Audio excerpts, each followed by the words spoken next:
So I remember this case when we first did it, Eamon, back in 2021, and there was incredible surveillance footage of a group of Irish guys, tarmackers really, and paving and landscaping they were involved in. But the Swedish authorities had really followed them and put them under incredible surveillance. However, they're back again in court in Ireland this time in a case brought by CAB. What was that original? Remind us of that original case. Yeah, so there was four brothers, all either O'Connor or O'Connors. There was different versions of the same name even in some of the official documents that came from the Stockholm District Court. So there were four brothers. Now there was another brother who was mentioned who evaded arrest, and at the time the Swedish police said they were still looking for him. So you had John Jr., Mark, and then you had James O'Connor, who also used the name Keneally as a kind of a what would you say, a pseudonym as well, because he'd actually been kicked out of Sweden before for not paying tax. So funnily enough, they actually had a very successful landscaping business, and the customers were actually very happy with the work that was being carried out. I think John Jr. had been there for 9 or 10 years or longer at this stage, and was very... So, it wasn't one of these home repairs sort of scams. No. This was legitimate work. No, and the reason they got in trouble with the authorities is that they kind of noticed these large sums of money being transferred from personal accounts back to accounts in Ireland. Yeah. And at the time when they started investigating them, I suppose we don't necessarily know what they thought they were going to get. Now, they'd been alerted by the banks. It was the large payments, and they called in the Criminal Assets Bureau at that time, and they had carried out a number of raids. And I think in Ireland there was something like 100,000 cash seized, and 340,000 in cash was also frozen here in Ireland. Now, the case against them in Sweden was that there was basically €4 million worth of tax hadn't been paid. So ultimately, like whatever they initially thought or initially looked at, that's what this comes down to. It's a tax case where they were obviously moving the money back to Ireland. They should have paid whatever taxes that they pay in Sweden. I mean, they must have been making a huge amount of money to owe that. Yeah, and it was over a couple of years. Yeah. And there was, there was the four brothers, as well as, there was other family members there as well.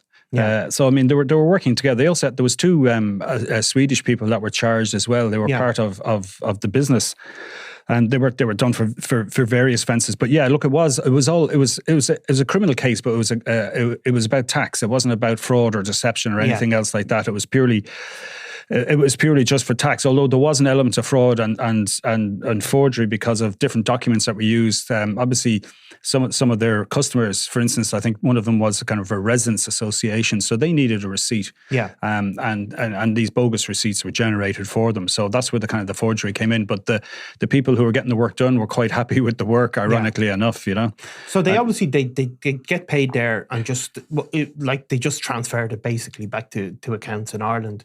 But they dealt with them quite harshly. I mean, I do wonder in this country, would they be dealt with as harshly as they were in Sweden? I don't know if it's if Irish people have a more of a cultural thing about not paying taxes, but certainly they always say in Scandinavia that it really is regarded as a social wrong if somebody evades tax. Yeah, they got 3 years and 8 months, all four of them. Yeah. And three of them then were ordered to be deported from the Kingdom of Sweden afterwards. John Jr., who is target of this CAB case now, because he'd been resident there for so long, like he escaped the kind of deportation order. Yeah. But he actually turned up in court last week along with another brother who wasn't charged in Sweden, Jonathan O'Connor. He was part of the CAB case. Now, like there's other members of the family, John Sr., Margaret, Thomas, John, Edward, Mark and Jonathan and James Griffin were all named as respondents in the CAB case. Now, the two guys who had turned up in court, they were deemed served because they made an appearance in court. And then one of the others, James Griffin, the court was told, was in the US. And all the other people mentioned as or named as respondents are residents in Canada. And they all agreed to basically they would allow CAB to serve them any legal notifications via email. Right. So that was that bit of business done. And did we know much about these guys in terms of what they're up to in Ireland. I think we did have one story, did we? About there's a story after we had the kind of the whole Swedish court cases and their appeal. There was also John Jr. ended up, he was on day release and ended up back in Ireland and was extradited back then to Sweden to finishing off his time. Yeah. But we did have a story about where, while he was back in Sweden in prison at one stage, he was able to organise a plan and permission application for another property he was planning on redeveloping in Carrick-on-Shore, in Tipperary, where they seem to be, originally from. I think in they spent most of their time. I mean, it was amazing, never having covered a Swedish court case before. There was a local journalist kind of helped me out and put me in the right kind of place to go and ask. This is all done virtually, of course, because we were still in kind of semi-lockdown. I remember at the time,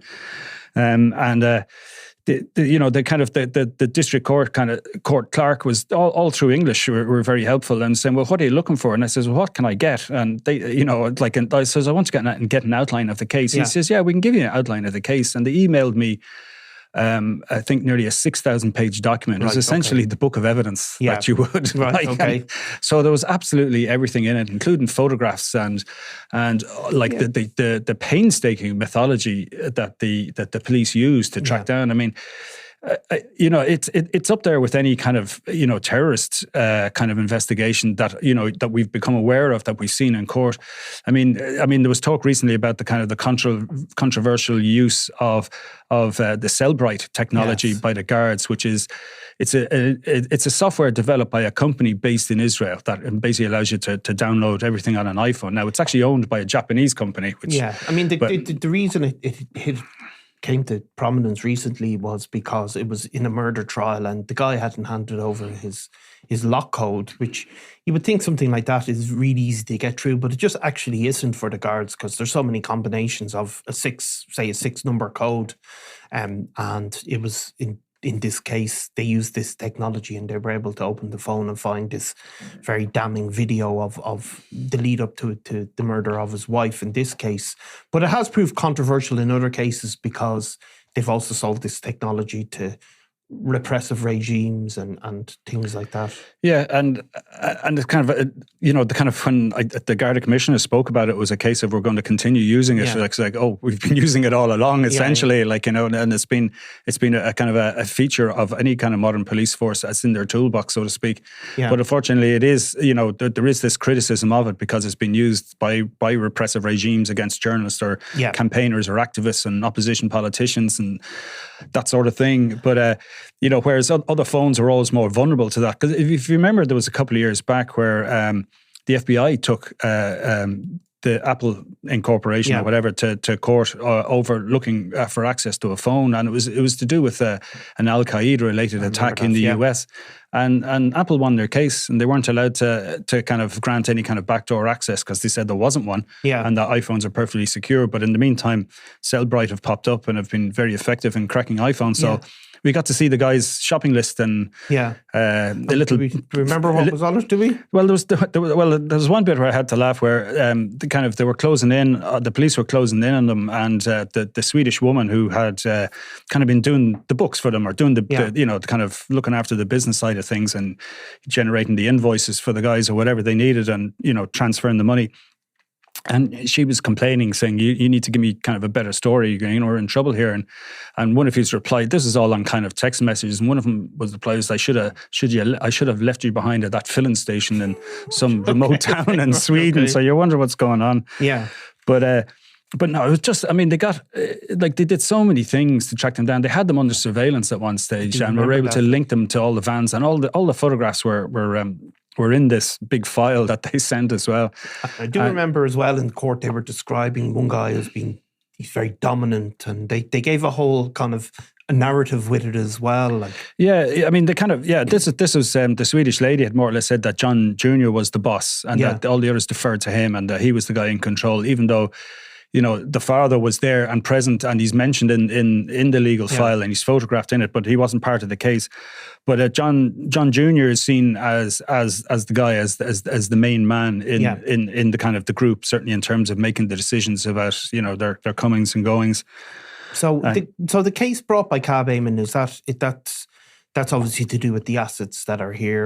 Presumably. We don't know yet. I mean, sorry, I think I mentioned there was 340,000 that was frozen. It was actually 540,000 that was frozen. So there's obviously a big amount of cash. I'm not sure, there's nothing opened yet in the case. So we have no idea if it's going to be some of these properties that they're believed to have bought in and around Carrick-on-Suir. It's quite possible that they bought properties elsewhere. I know in one of the documents that turned up in Sweden was a receipt which one of the brothers had paid so that they could bid on a house in Portlaoise in County Laois. So it's quite possible they have more property interest, not just in Ireland. I mean, they do seem to be able to work across borders if they're all in Canada at the moment, and we're operating in Sweden and, buying properties back in Ireland. So there's no reason why there wouldn't be properties in the UK or anywhere else for that matter. But it's just literally, this is just the first stage of it. It's just entered. This is just the first stage. I mean, the two guys turned up and, the judge said, look, you've plenty of time now to get a solicitor and put in your formal appearance, as they call it, which is the affidavit,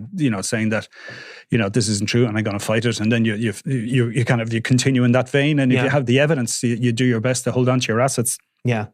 Well, look, the Nordic countries, obviously, they don't like those socially irresponsible sort of criminality, I think. No, I mean, they really, there's even more, in terms of, apart from the Cellbright youth, there was hundreds of receipts, emails, tax, bank transactions were all traced. Yeah. Just to show the kind of the pattern of tax avoidance and how they're doing it. There's photographs of them at work. They actually had ATM footage. So when the guys were using the card, they were able to say, here he is on this date, taking money out of this account and putting it into that account. And they went through all this, and it wasn't just once. There was multiple times. No, look, honestly, it was almost like the Regency, where they tracked every car going on CCTV. I mean, incredible effort that went into it. But it's still floating along, and we'll hear more about it as it goes along. Eamon. No doubt we will. Thanks very much. Always a pleasure, now. Robbie Lawler was out of control. This is Double Cross, the murder of Robbie Lawler. It was going to be an all-out war with him in the middle of it. A Crime World special investigation podcast based on my new book, Web of Betrayal, wherever you get your podcasts. I'm Nicola Tallant and you're watching Crime World, a podcast about criminals, drugs and the underworld in Ireland and across the globe. Make sure you subscribe to our channel and turn on notifications so you can be the first to watch all our latest episodes. You can also listen wherever you get your podcasts.